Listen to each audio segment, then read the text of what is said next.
Mzee, habari za saizi? Poleni sana. Naona mnahangaika. Mnaweza mkaniambia nyanya mnauzaje? Ndio. Lakini hali ikoje? Hali ni mbaya. Kwa hiyo nyanya soko kidogo limeshuka. Kwa sababu ya hali ya uchumi. Soko ni mbaya. Kwa nini hali ni mbaya? Kwa sababu uchumi umekuwa shida. Ndio. Na watu wananunua nyanya bado wananunua sana au hawanunui sana? Kwa hiyo hali ni ngumu. Hali ni ngumu. Hali ngumu. Poleni sana na changamoto hizi. Sasa mimi naitwa Shabani Tutu, nimekuja kuwaomba kula ili walau nije niwasaidie kwenye haya mambo. Sababu tunajua hata pembejeo kupatikana ni kazi na ni gharama. Sisi tunasema kwa sera yetu pembejeo ni bure. Pembejeo ni bure. Kwa hiyo tunahakikishia pembejeo mtapata bure.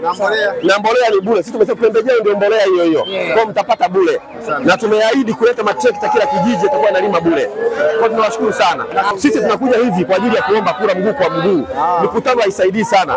Tumeamua kupita mguu kwa mguu kuwaomba ana kwa ana. Sababu mkutano inawezekana usije.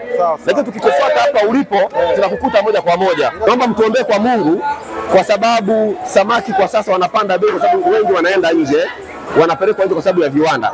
Kwa tunahitaji pia kupunguza hiyo sera kupeleka samaki nje wengi. Tunataka samaki wengine pia wa Tanzania nafanyeje?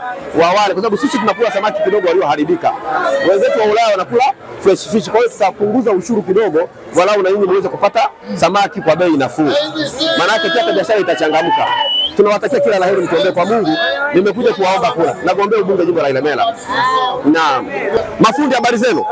Jamani, poleni na kazi. Asante kwema. Vipi unaonaje hali ya maisha na kibarua na hela mnaolipwa? Hapana. Hela iko chini. Hela iko chini.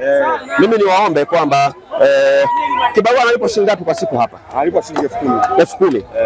Na bado ana familia hiyo kibarua. Na amepanga. Na kiume alikuwa kwenda kutibiwa. Na sio hilo tu. Ndio. Akitoka hapa atoke na 10,000. Anatoka na shilingi 7,000. 7,000. Bado nauli, bado nini? Kwa kama 6,000. Mimi niseme jambo moja la msingi. Ni kwamba maisha yako juu sana. Na sisi kazi yetu ni kuhakikisha kibarua hawa analipwa vizuri na yeye, kwa sababu kitu kinachosababisha kibarua alipo hela kidogo kwa sababu mifuko ya simenti iko juu. Bidhaa za kujengea zimepanda juu. Na juzi kama mlivyoona bunge letu la Jamhuri ya Muungano wa Tanzania wamepandisha tena kodi ya vifaa vya nini? Ya ujenzi. Mtuchague niende bungeni twende tukateremshe vifaa vya ujenzi. Hivi ndio vinaleta shida. Asante sana bungeni. Asante sana. Naenda bungeni Tutu. Asante kaka. Amina. Ninazijua shida za wamama. Ninajua kina mama wengi mmetelekezewa familia. Ninajua kina mama wengi ni wajane. Ninajua wakina mama wengi mnasumbuliwa na kausha damu. Kausha damu imefanya watu wengi ndoa zao zimevunjika. Tunataka kuhakikisha tukiingia halmashauri, pale halmashauri kuna hela 10% ambayo huwa inakuja kwa wakina mama, vijana na walemavu. Hela ile huwa inatakiwa ije bila riba, lakini kwa bahati mbaya wenzetu wanapeana wao wakubwa kwa wakubwa. Tunataka nikiwa mbunge hela hiyo iwafikie, ipunguze makali ya maisha. Mama, shikamoo. Baba Itutu. Naam mama. Nina swali la kukuuliza. Ndio mama. Naomba watu wawe wanyamaza. Asante. Ukishachaguliwa utatusaidia? Mama, naomba niseme jambo moja. Utakuwa na utiifu? Nitakuwa nao mama. Utakuwa na hofu ya Mungu? Mama, ni leo mpaka saa hizi. Kwa sababu hata katiba yetu sisi ya chama paragrafu ya kwanza inatambua uwepo wa Mwenyezi Mungu. Na tunaamini viongozi wanaojua uwepo wa Mwenyezi Mungu wana hofu. Na ndio maana nimeanza kuwa mtiifu kwenu, hata watu wanaoishi Mlima Lada niliwasaidia wakabaki. Basi Mungu akutie. Amina. Nakushukuru sana.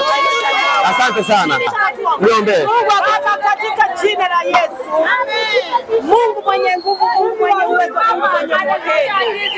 Baba, huyu na mkabidhi mikononi mwako.